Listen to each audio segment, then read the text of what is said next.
We got pregnant in 2020, and we got pregnant with a baby boy. My pregnancy was pretty smooth, other than, of course, the normal vomiting, normal cravings and food aversions. My pregnancy was pretty normal. I remember for that pregnancy, my husband and I were pretty chill. We decided to go for our clinics at a certain facility that was fair in price.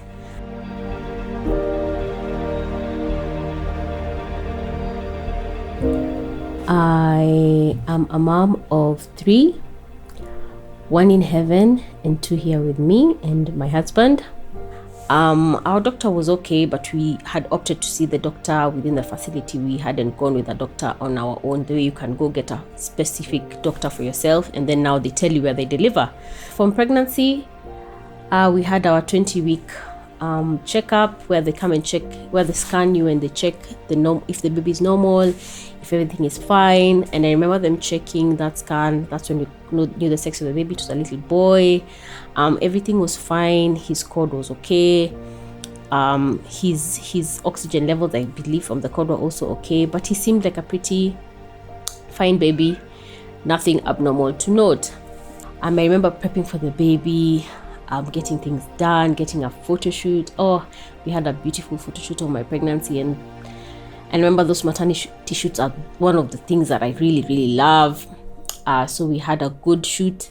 So I remember on that morning of July 10th, 2020, at 4 a.m, I'm feeling a bit of cramping, and it's just slight, yeah. Then started getting a bit, they tell you need to time your pregnancy, then you start counting the contractions. I'm like, okay, at 4 a.m, it was like, okay, 5 a.m.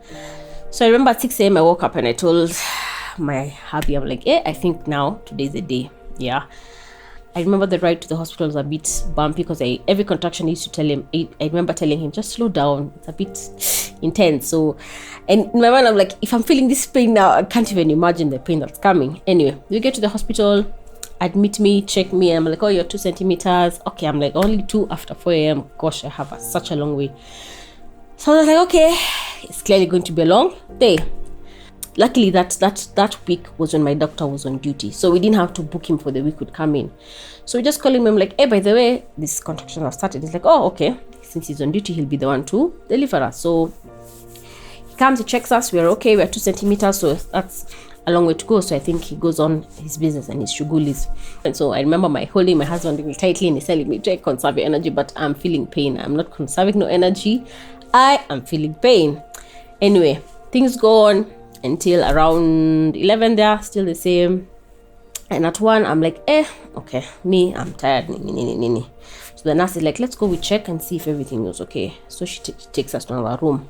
So she goes, she checks, and she ends up, this is 1, so she puts me on what would be the delivery table just to check if everything is okay, and check if the membranes are still intact because they're anticipating water to break.